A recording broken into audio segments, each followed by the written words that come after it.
नमस्कार। Economics Awadh classes YouTube channel पे आपका स्वागत है।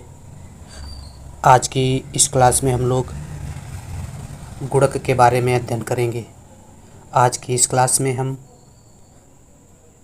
गुणक किसे कहते हैं, गुणक की अवधारणा के बारे में जानेंगे तथा किस अर्थशास्त्री ने सर्वप्रथम गुणक की संकल्पना का प्रयोग किया, गुणक की प्रक्रिया किस प्रकार से लागू होती है या गुणक किस प्रकार से कार्य करता है, जिसके अंतर्गत हम लोग समग्र मांग एवं समग्र पूर्ति विधि के अंतर्गत गुणक की प्रक्रिया तथा बचत एवं निवेश विधि के अंतर्गत गुणक की प्रक्रिया के बारे में जानेंगे।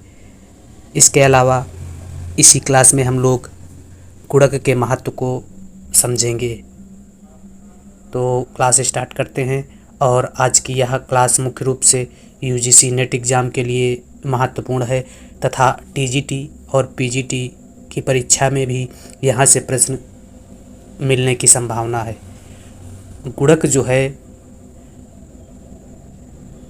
गुणक की सर्वप्रथम बात आरएफ काहन ने की थी।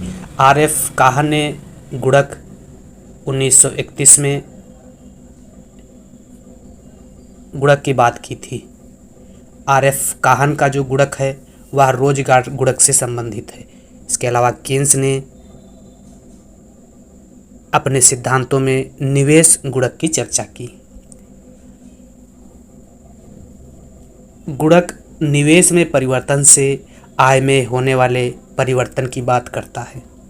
गुणक जो है निवेश में होने वाले परिवर्तन से आय में होने वाले परिवर्तन की बात करता है।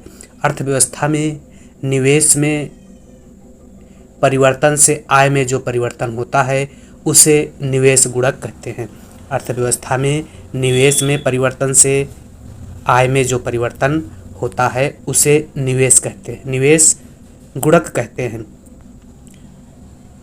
यदि अर्थव्यवस्था में 50 करोड़ का निवेश किया जाता है तो इससे आय में कितना परिवर्तन होगा, इस बात को निवेश गुणक बताता है।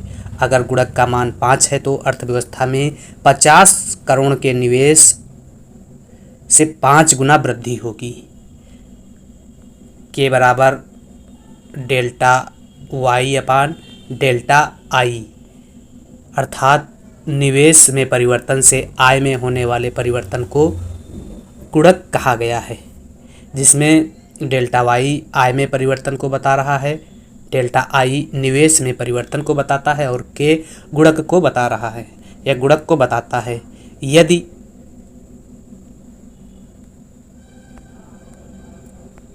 इसके अलावा जब अर्थव्यवस्था में प्रारंभिक निवेश किया जाता है तो आय में निवेश की तुलना में कई गुना वृद्धि होती है। एक व्यक्ति का व्यय दूसरे व्यक्ति की आय होती है। आय को उपभोग पर व्यय किया जाता है जो सीमांत उपभोग प्रवृत्ति पर निर्भर करता है। आय जो है सीमांत आय को उपभोग पर व्यय किया जाता है। आय सीमांत उपभोग प्रवृत्ति एमपीसी पर निर्भर करता है। एमपीसी अधिक होने पर उपभोग व्यय अधिक होता है और गुणक भी अधिक होगा और आय में कई गुना वृद्धि होगी। एमपीसी एवं गुणक में धनात्मक संबंध होता है। एमपीसी एवं गुणक में धनात्मक संबंध होता है। यदि एमपीसी का मान 0.6 है तो लोग अपनी आय का 60% भाग उपभोग पर खर्च करते हैं। इसी प्रकार से यदि एमपीसी का मान 0.9 है तो लोग अपनी कुल आय का 90% भाग उपभोग पर खर्च करेंगे। एमपीसी और गुणक में धनात्मक तथा सीधा संबंध होता है। एमपीसी का मान अधिक होने पर गुणक का मान भी अधिक होता है। एमपीसी का मान अधिक होने पर गुणक का मान भी अधिक होता है। गुणक के एवं एमपीसी में ऋणात्मक संबंध एमपीएस में ऋणात्मक संबंध होता है।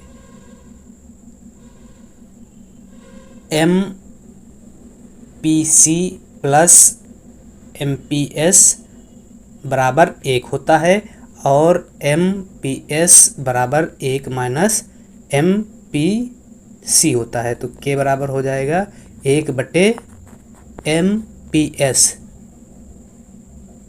इस प्रकार से भी गुणक का मान ज्ञात किया जा सकता है।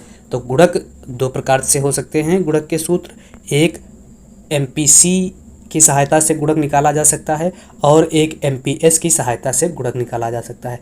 MPC की सहायता से K बराबर 1 माइनस 1/MPC और MPS की सहायता से 1/1 माइनस MPS की सहायता से गुणक निकाला जा सकता है।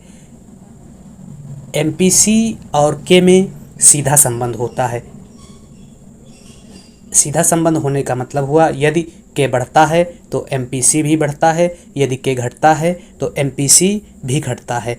और MPS तथा गुणक या K में विपरीत संबंध होता है, अर्थात MPS बढ़ने से गुणक कम होता है और MPS घटने से गुणक ज़्यादा होता है। यदि MPC बराबर 0.75 है तो K बराबर 1/1 माइनस MPC तो हो जाएगा 1/1 माइनस 0.75 तो 1/0.25 तो गुणक का मान हो जाएगा 4। इसी प्रकार से यदि MPC 0.75 है तो गुणक 4 होगा और यदि MPC 1 है तो गुणक का मान अनंत हो जाएगा। MPC यदि 1 है तो गुणक का मान अनंत हो जाएगा। इसका मतलब लोग अपनी समस्त आय उपभोग के ऊपर खर्च कर देते हैं।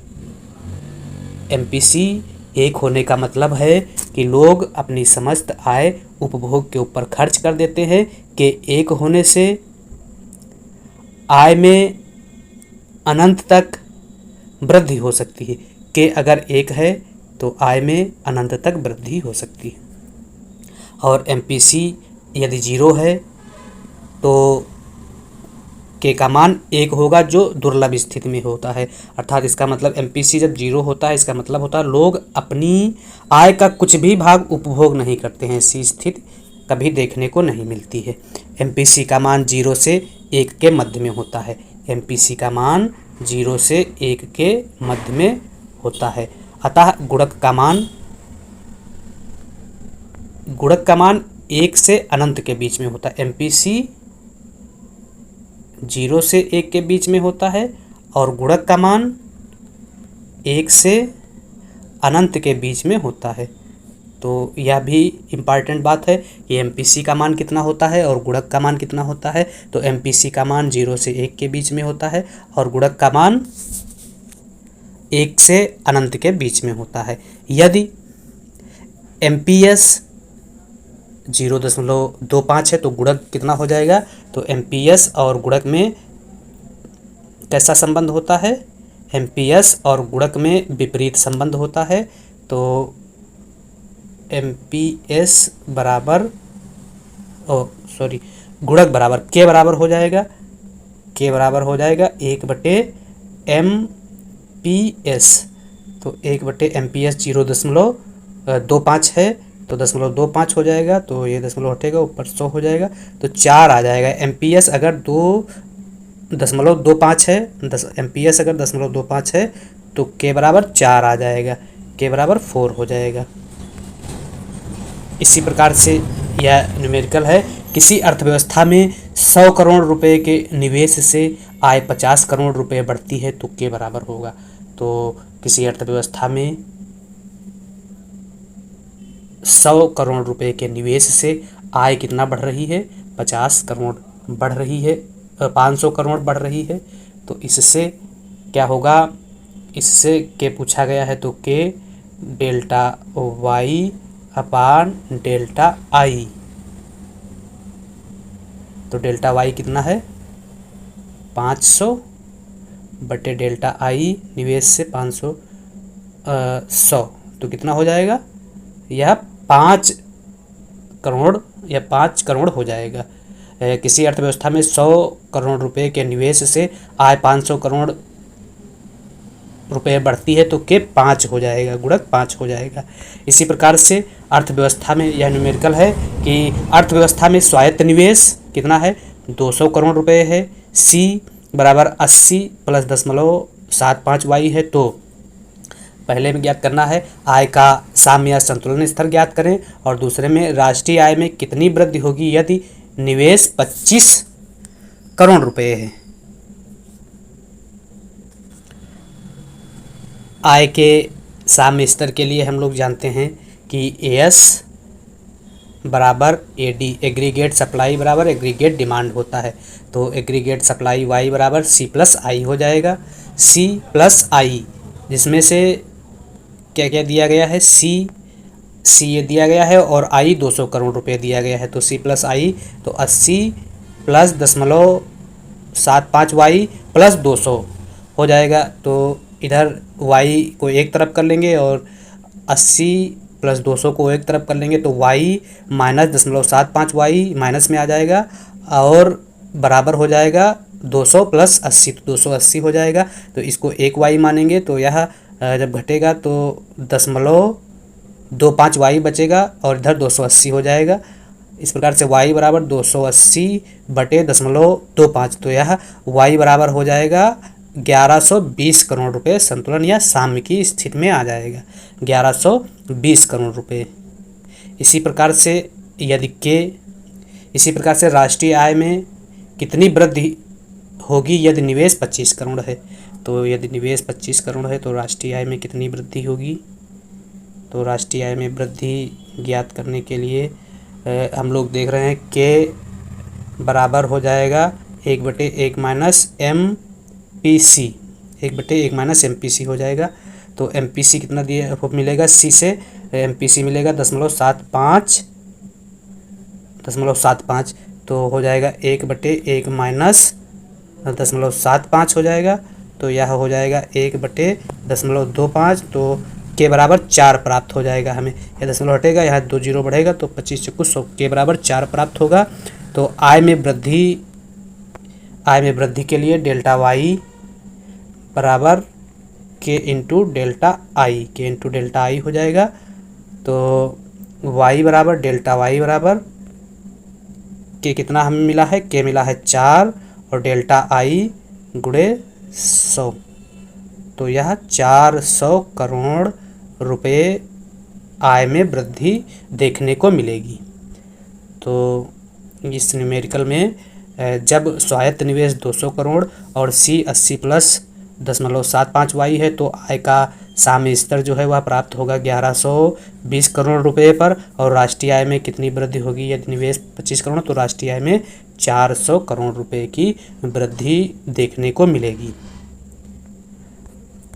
अब हम लोग देखते हैं कि गुणक किस प्रकार से कार्य करता है या गुणक प्रक्रिया क्या है। निवेश बढ़ने से आय बढ़ती है, इस प्रक्रिया को गुणक यही तो बताता है कि निवेश बढ़ने से आय बढ़ती है। तो निवेश बढ़ने से आय कैसे बढ़ती है, इस प्रक्रिया को 2 विधियों से देखा जा सकता है, जिसमें से एक विधि समग्र मांग एवं समग्र पूर्ति की विधि है तथा दूसरी विधि बचत एवं निवेश की विधि है। समग्र मांग एवं समग्र पूर्ति की विधि में समग्र मांग उपभोग व्यय निवेश व्यय का जोड़ होती है। समग्र मांग क्या होती है, उपभोग व्यय और निवेश एडी बराबर सी प्लस आई का जोड़ होती है। अल्पकाल में उपभोग प्रवृत्ति को स्थिर माना गया है, इसलिए निवेश अगर बढ़ेगा तो समग्र मांग ऊपर की ओर शिफ्ट हो जाएगा, इसलिए एडी बराबर हो जाएगा C plus I plus delta I. इस प्रकार समग्र मांग में वृद्धि कब होगी, जब निवेश में वृद्धि होगी। जब निवेश में वृद्धि होगी तो समग्र मांग में वृद्धि होगी। एडी उपभोग व्यय सी एवं निवेश आई का जोड़ होती है। निवेश बढ़ने से एडी ऊपर की ओर शिफ्ट होगा और साम्य आय का स्तर भी बढ़ेगा। यह आरेख है, आरेख में एक्स अक्ष पर आय को दिखाया गया है तथा यह एक्स अक्ष है, एक्स अक्ष पर आय को दिखाया गया है तथा वाई अक्ष पर उपभोग निवेश को दिखाया गया है। प्रारंभिक आय ओआई है और आय बढ़ने पर OI हो जा रहा है। निवेश में यदि डेल्टा I की वृद्धि हो तो समग्र मांग ऊपर की ओर शिफ्ट होकर DAD डैश हो जाता है, जिससे नया साम्य आय स्तर बढ़कर E डैश पर हो जाता है, E डैश पर Y1 हो जाता है, जिससे निवेश गुणक Y1 बटे या Y1 या कह सकते हैं I हो सकता है, यह ये वाला, या कह सकते हैं delta Y upon delta I निवेश गुणक को बताता है, निवेश गुणक को बता रहा है। आय बढ़ने पर प्रारंभिक आय, फिर OI आय बढ़ने पर नया एग्रीगेट डिमांड प्राप्त हो रहा है। निवेश जो है वह अग्रिम प्रक्रिया की तरह कार्य करता है। अग्रिम प्रक्रिया की तरह कार्य करने का मतलब हुआ निवेश बढ़ने से आय में वृद्धि होती है।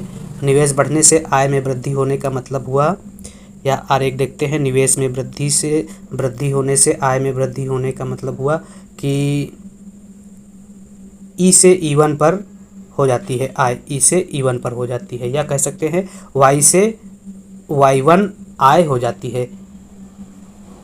यह AD से AD डैश प्राप्त होती है, प्रारंभिक है निवेश, फिर यह AD से AD डैश प्राप्त हो जाती है। निवेश यह अग्रिम प्रक्रिया है। अग्रिम गुणक जो है आगे की ओर कार्य करता है, तो अर्थव्यवस्था में तेजी से नेशनल या राष्ट्रीय आय बढ़ जाती है और रोजगार भी बढ़ जाता है। इसी प्रकार से जब गुणक पीछे की ओर कार्य करता है तो ये आय, रोजगार एवं उत्पादन को घटा देता है। गुणक जब पीछे की ओर कार्य करता है या पश्चिगामी कार्य करता है तो यह निवेश घटाता है, जिससे आय घटता है, या उल्टा चलने लगता है, निवेश घटाता है, यह E डैश से E1 हो जाता है। तो इससे क्या होता है, जब पीछे की ओर गुणक चलता है तो आय एवं रोजगार को घटाता है, जिससे उत्पादन घट जाता है। इस प्रकार से गुणक जो है अग्रगामी और पश्चिगामी दोनों प्रकार से कार्य करता है। सामान्यतः निवेश के बराबर नेशनल इनकम बढ़नी चाहिए, लेकिन ऐसा नहीं होता है। अब बचत एवं निवेश विधि से कैसे गुणक कार्य करता है, तो यह आरेख में बताया गया है। x अक्ष पर आय तथा y अक्ष पर बचत एवं निवेश को बताया गया है। बचत एवं निवेश में अर्थव्यवस्था में संतुलन, जब AD बराबर AS होता है तो AD बराबर होता है C प्लस I तथा AS बराबर होता है C प्लस ES, जिसमें C और C कॉमन है तो I बराबर यस। जब अर्थव्यवस्था में समग्र मांग एवं समग्र पूर्ति बराबर होती है तो निवेश एवं बचत भी समान होता है। जब AD और AS बराबर होती है तो I और S भी समान होता है। जब I और S समान होता है तो ऐसी स्थिति में इस आरेख में बचत एवं निवेश विधि से गुणक कैसे कार्य करता है बताया गया है। प्रारंभ में जो साम्य है वह E बिंदु पर है। प्रारंभिक साम्य आय जो है OI है। निवेश में वृद्धि डेल्टा I होने पर नया साम्य E1 प्राप्त होता है, या E1 नया साम्य प्राप्त हो रहा है, और नई साम्य आय जो है OI1 प्राप्त हो रही है। नई साम्य आय OI1 प्राप्त हो रही है। इसलिए निवेश गुणक जो हो जाएगा वह निवेश गुणक जो होगा वह Y1 या कह सकते हैं I1 होगा। Y1 ये वाला भाग और I1 ये वाला भाग हो जाएगा। इस प्रकार से निवेश गुणक delta Y upon delta I हो जाएगा। यह बचत एवं निवेश विधि के माध्यम से गुणक की प्रक्रिया थी। तो delta I upon delta Y यह निवेश हो जाएगा। अब कैसे कार्य करता है गुणक का महत्व क्या है, तो गुणक के महत्व के बारे में यदि हम लोग जाने तो आय और रोजगार सिद्धांत का आधार है। गुणक जो है आय और रोजगार सिद्धांत का आधार है। आय और रोजगार सिद्धांत निर्धारण में गुणक का काफ़ी महत्व है। व्यापार चक्रों के अध्ययन में गुणक का भी महत्व देखने को मिलता है। इसके अलावा नीति नियंताओं द्वारा नीति निर्माण में गुणक काफ़ी सहायता करता है। सार्वजनिक व्यय की मात्रा का निर्धारण करता है। सार्वजनिक व्यय की मात्रा के निर्धारण का मतलब हुआ कि सार्वजनिक व्यय बढ़ाया जाएगा या घटाया जाएगा, कितना होगा, इस बात का निर्धारण भी गुणक के माध्यम से किया जा सकता है। बचत एवं निवेश में समानता गुणक के माध्यम से स्थापित की जाती है। इसके अलावा पूर्ण रोजगार की प्राप्ति में भी गुणक सहायक है। अगर गुणक सिद्धांत में क्या क्या मान्यताएं मानी गई हैं, तो गुणक सिद्धांत में मान्यता अगर देखें तो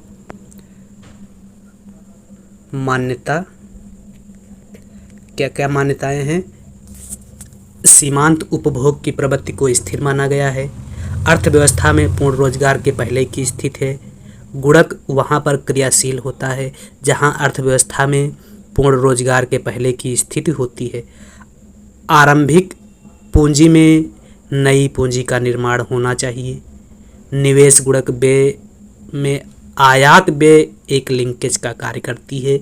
ये गुणक का आकार को छोटा कर देती है। गुणक उपयुक्त संसाधन होने पर भी कार्य करता है और गुणक को क्रियाशील होने में एक निश्चित समय लगता है। गुणक द्वारा राष्ट्रीय आय के सृजन में एक समय लगता है। यह कुछ मान्यताएं हैं जो गुणक सिद्धांत में ली गई थी। यहाँ से जो प्रश्न एग्जाम में पूछे जाते हैं, अगर उन प्रश्नों की बात की जाए तो सबसे ज़्यादा प्रश्न जो पूछा जाता है वह गुणक और एमपीसी और एमपीएस में संबंध पूछा जाता है। तो के बराबर 1/MPC और के बराबर 1/MPS। इसमें गुणक और एमपीएस तथा गुणक और एमपीसी में संबंध पूछा जाता है। तो गुणक और एमपीसी में सीधा संबंध होता है और गुणक तथा एमपीएस में विपरीत संबंध पाया जाता है। तो इस प्रकार से आज की इस क्लास में हम लोगों ने गुणक के बारे में अध्ययन किया। गुणक रोजगार गुणक के प्रतिपादक काहन और निवेश गुणक के प्रतिपादक प्रोफेसर कीन्स को माना जाता है। प्रोफेसर काहन ने 1931 में रोजगार गुणक की बात अपने सिद्धांत में की थी। Economics Awadh classes YouTube channel पर अगर आप पहली बार विजिट कर रहे हैं तो economics Awadh classes YouTube channel को लाइक करें, अपने दोस्तों तक शेयर करें तथा सब्सक्राइब करें।